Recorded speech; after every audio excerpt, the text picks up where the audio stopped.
आदाब, नमस्कार। The red mic में आपका स्वागत है। मैं हूं सौरभ शुक्ला। अब ये साफ होता जा रहा है कि जैसे जैसे सुप्रीम कोर्ट तमाम मामलों पर सख्त होती जा रही है और केंद्र सरकार के कुछ निर्णयों पर बदलाव भी कर रही है, उससे साफ होने लगा है कि केंद्र सरकार की तरफ से, या कह लीजिए अगर हिंदी में बोलें तो विधायिका और कार्यपालिका की तरफ से भी न्यायपालिका पर यानी कोर्ट्स पर सवाल उठाए जाने लगे हैं। ताज़ा मामला है उपराष्ट्रपति धनखड़ साहब हमारे, उन्होंने सुप्रीम कोर्ट को लेकर के एक टिप्पणी की है जिसकी चर्चा होनी बहुत ज़रूरी है और हम आपसे निवेदन करेंगे पूरा वीडियो अंत तक देखें ताकि आप रेड माइक के जरिए एक इन्फॉर्म्ड सिटीजन बने, ताकि आपको समझ में आए कि ये मामला आखिर चल क्या रहा है, क्यों सुप्रीम कोर्ट पर उपराष्ट्रपति साहब एक टिप्पणी कर रहे हैं। उपराष्ट्रपति ने ये कह दिया है कि जजेस सुपर संसद की तरह काम कर रहे हैं, यानी संसद में जो चीज़ें पास होती हैं उसको भी सुपरसीड कर देते हैं। वैसे उनका इशारा शायद वक्फ कानून की तरफ है, वहाँ पे भी अमेंडमेंट्स हुए हैं, सुप्रीम कोर्ट ने आदेश दिए, इनकी चर्चा हो रही है, इशारा उस तरफ भी है। लेकिन मेन मुद्दा है कि अभी कुछ दिनों पहले ही सुप्रीम कोर्ट ने तमिलनाडु के गवर्नर के मामले में यहाँ तक कह दिया कि राष्ट्रपति प्रेसिडेंट भी अनिश्चित काल तक कोई भी बिल अपने पास पेंडिंग नहीं रख सकते हैं। हम आपको पूरा मामला बताते हैं कि जगदीप धनखड़ साहब एक कार्यक्रम में बोल रहे थे, उनका हम आपको बयान भी सुनवाएंगे। पहले थोड़ा सा हम आपको ब्रीफ दे देते हैं। उपराष्ट्रपति जगदीप धनखड़ ने गुरुवार को सुप्रीम कोर्ट की उस सलाह पर आपत्ति जताई जिसमें उन्होंने राष्ट्रपति और राज्यपालों को बिलों की मंजूरी देने की समय सीमा तय की थी। धनखड़ ने ये कहा कि अदालतें राष्ट्रपति को आदेश नहीं दे सकती। उन्होंने कहा कि अनुच्छेद 142 के तहत कोर्ट को मिला विशेषाधिकार लोकतांत्रिक शक्तियों के खिलाफ 24/7 उपलब्ध न्यूक्लियर मिसाइल बन गया है। जज सुपर पार्लियामेंट की तरह काम कर रही हैं। वैसे आपको समझा दें कि जो अनुच्छेद 142 है उसमें कोर्ट को यानी देश के न्यायपालिका को, जजेस को अधिकार है कि वो कुछ ऐसे निर्णय ले सकें जो संसद से पास कानून को भी सुपरसीड कर सकती हैं अगर वो देश के संविधान के खिलाफ हैं। तो उन्होंने कहा कि जो अनुच्छेद 142 है वो उसमें एक स्पेशल अधिकार मिलता है कोर्ट्स को, उसका जो इस्तेमाल है सुप्रीम कोर्ट कर रहा है। उस तरीके से सुप्रीम कोर्ट सुपर पार्लियामेंट बन गया है। यहाँ तक जगदीप धनखड़ ने काम किया है। आपको बताएं कि सुप्रीम कोर्ट ने 8 अप्रैल को तमिलनाडु वर्सेस राज्य सरकार के केस में गवर्नर के अधिकार की सीमा को तय कर दिया था। इस बेंच में जस्टिस JB पारदीवाला और जस्टिस R महादेवन की पीठ थी और उन्होंने कहा था कि राज्यपाल के पास कोई वीटो पावर नहीं है।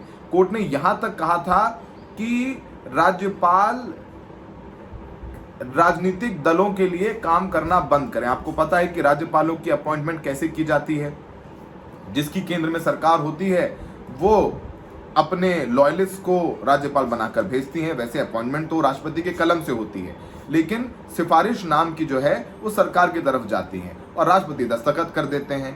तो जो रवि साहब तमिलनाडु के गवर्नर हैं, उन्होंने over the period of time Tamil Nadu की विधानसभा से पास लगभग 10 बिल ठंडे बस्ते में डाल दिए थे, जिसके खिलाफ सुप्रीम कोर्ट तमिलनाडु सरकार गई थी और उन्होंने कहा था कि भाई हमारे चुनी हुई सरकार ने असेंबली से ये बिल पास किए हैं, इसे राज्यपाल रोक रहे हैं और हमारा कई 2 साल तक रोके रहे हैं, जिससे हमारा काम जो है सफ़र कर रहा है।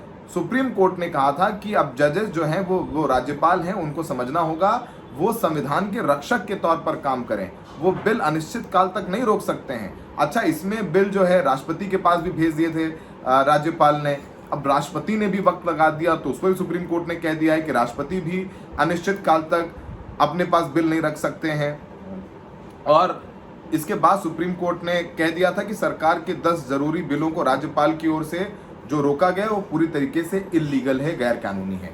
इसके बाद बहुत बड़ा झटका लगा था केंद्र सरकार को भी और एक बीजेपी के तमाम नेताओं को भी कि जिस तरीके से पार्लियामेंट या फिर राज्यपाल को सुप्रीम कोर्ट ने कह दिया, राष्ट्रपति तक को कह दिया कि आप हम सुप्रीम कोर्ट से सलाह ले सकते हैं अगर आपको कोई समस्या है, लेकिन अनिश्चित काल तक आप अपने पास कोई बिल पेंडिंग नहीं रख सकते हैं।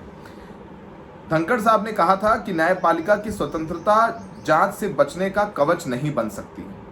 संस्थाएं पारदर्शिता से ही मजबूत होती हैं, यानी जो हमारे इंस्टीट्यूशंस हैं वो ट्रांसपेरेंसी से मजबूत होते हैं। जांच से डरना नहीं चाहिए। संविधान सिर्फ राष्ट्रपति और राज्यपाल को अभियोजन से छूट देता है, बाकी सबको जांच का सामना करना चाहिए। यानी जो हमारा संविधान है उसमें जांच जब तक राज्यपाल है अपने पद पर और राष्ट्रपति अपने पद पर है, उन पर जांच नहीं की जा सकती है। तो वो बात भी धनखड़ साहब ने कहा है। और धनखड़ साहब ने एक सवाल और उठा दिया।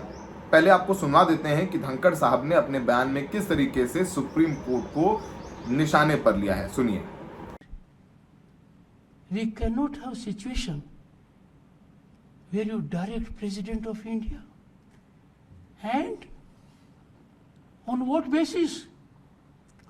The only right you have under the Constitution is to interpret the Constitution under Article 145(3). There it has to be 5 judges or more, boys and girls. When Article 145(3) was there, the number of judges in the Supreme Court was 8. 5 out of 8. Now 5 out of 30 and odd. But forget about it. The judges who issued a mandamus virtually to the president and presented a scenario it will be law of the land have forgotten the power of the Constitution. How can that combination of judges deal with something under Article 145(3) is preserved? It was then for 5 out of 8. We need to make amends in that also now. 5 out of 8 would mean interpretation will be by majority. Or 5 constitutes more than majority in 8. But leave that aside. Article 142. Article 142 has become a nuclear missile against democratic forces. Available to judiciary 24/7. तो आपने धनखड़ साहब को सुना। धनखड़ साहब हमारे माननीय उपराष्ट्रपति हैं जगदीप धनखड़ साहब। आपको ये बता दें कि जगदीप धनखड़ साहब ने बहुत साल जो है प्रैक्टिस भी की है, वकील भी हैं और बड़े बड़े केसेस में अपीयर भी हुए हैं, तो उन्हें थोड़ी कानून की जानकारी है। और आपको पता है कि जगदीप धनखड़ का भी अपॉइंटमेंट कैसे हुआ है, उनकी नियुक्ति भी कैसे हुई है। वो वेस्ट बंगाल के गवर्नर थे और वहाँ पर वेस्ट बंगाल में जब वो गवर्नर थे तो उनका और ममता बनर्जी की जो खींचतान आपको याद ही होगी, उस तमाम मामलों पर भी कोर्ट ममता बनर्जी गई थी, वहाँ से कुछ टिप्पणियाँ भी हुई थी। खैर वो पुरानी बात है, वो उपराष्ट्रपति हमारे देश के, हमारे सम्मानित उपराष्ट्रपति हैं। अच्छा, इसके अलावा भी धनखड़ साहब ने जस्टिस वर्मा जिनके घर, आप भूल तो नहीं गए, दिल्ली में जिनके घर से भारी मात्रा में कैश बरामद हुआ था, जिन पर जांच चल रही है, उन जस्टिस वर्मा के बारे में बात कर रहे हैं, जो दिल्ली हाई कोर्ट के जज हैं। उन पर जो है उपराष्ट्रपति साहब ने कहा है कि हमारे पास ऐसे न्यायाधीश हैं जो कानून बनाएंगे, जो कार्यकारी कार्य करेंगे, जो सुपर संसद के रूप में भी कार्य करेंगे, उनकी कोई जवाबदेही नहीं होगी क्योंकि देश का कानून उन पर लागू नहीं होता है। तो उन्होंने जजेस के, जुडिशरी के भ्रष्टाचार पर भी तंज कसा है। उन्होंने ये भी कहा कि लोकतंत्र में चुनी हुई सरकार सबसे अहम होती है और सभी संस्थाओं को अपनी अपनी सीमाओं में रहकर काम करना चाहिए।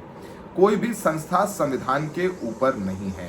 ये एक अहम बात है। अब देखिए, अब जो बिल पास हुआ, मान लीजिए वक्फ एक्ट का ही मामला लीजिए, संसद से पास हुआ, सुप्रीम कोर्ट ने कुछ चीज़ों पर अंतरिम रोक लगा दी, जैसे वक्फ बाय यूज़र है या गैर मुसलमानों का बोर्ड में शामिल होना, इन सब चीज़ों पर फिलहाल के लिए रोक लगा दी है।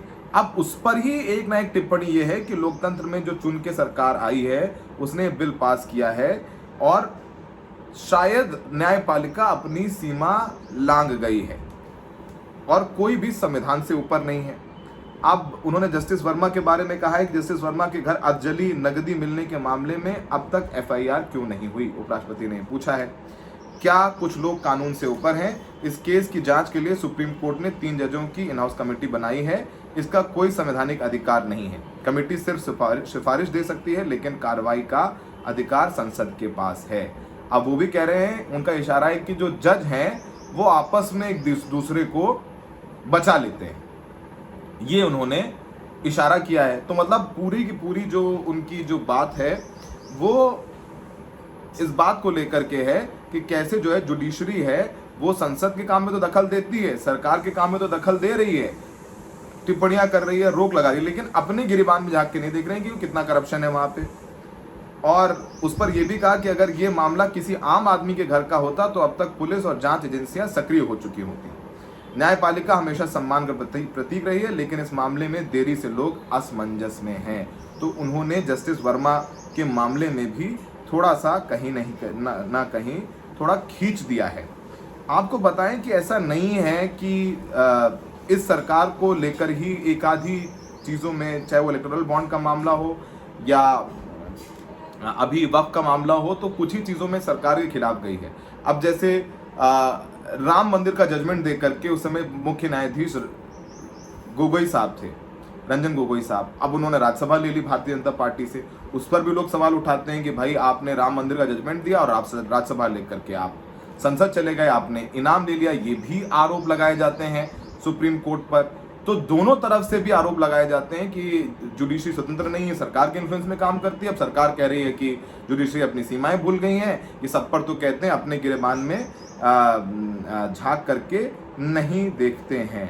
और ये टिप्पणी जो है काफ़ी वायरल है और लोग ये भी कह रहे हैं कि भारत ने ये भी कहा है कि भारत ने ऐसे लोकतंत्र की कल्पना नहीं की थी जहां न्यायाधीश कानून बनाएंगे, कार्यपालिका का काम संभालेंगे और एक सुपर संसद के रूप में काम करेंगे।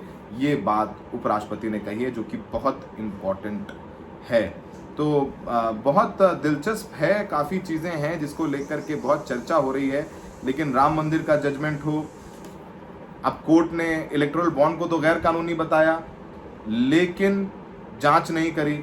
अब ये भी कहा जा रहा है कि एक ऐसा लोकतंत्र जिसमें 60 महीनों के लिए जनता द्वारा चुनी गई राज्य सरकार के 12-15 महीने बाद पास किए गए बिल को 36 महीने बिना चुनाव नियुक्त हुआ गवर्नर टेबल के नीचे फेंक देता है। मतलब चुनी हुई सरकार तमिलनाडु की थी। अगर ये कह रहे हैं धनखड़ साहब कि केंद्र सरकार संसद द्वारा कानूनों पर सुपरसीड कर रहा है, तो तमिलनाडु में भी तो चुनी हुई सरकार थी, उनकी चुनी हुई सरकार ने तो 10 बिल पास किए, तो फिर गवर्नर ने क्यों नहीं क्लियर किया? तो ये बात वहां भी लागू होती है कि वहां भी तो चुनी हुई सरकार है। तो अब जो गवर्नर का तो अपॉइंटमेंट होता है, चुन के तो गवर्नर आता नहीं है। तो अब आईटी सेल चाहे जो कहना है कहे और जो सारी बातें करनी है करे, पर अंत में ये डिबेट शुरू हो गई है कि कैसे क्या जुडिशरी स्वतंत्र है और नहीं है, ये सब सारी बातें हैं। अंत में इतना कहना चाहूँगा कि ऐसा नहीं है। जुडिशरी ने, कोर्ट ने, इलाहाबाद हाई कोर्ट ने इंदिरा गांधी के चुनाव को भी इलीगल करार दिया था, और वो भी उस दौर में जब इंदिरा गांधी अपने शिखर पर थी। तो कोर्ट ने ही इंदिरा गांधी का गुरूर तोड़ा था। तो हमारे देश में स्वतंत्र जुडिशरी बहुत ज़रूरी है और राज्यपालों को भी अपनी सीमाएं समझनी चाहिए और सुप्रीम कोर्ट को भी देखना चाहिए कि कुछ उन पर भरोसा जो है बना रहे।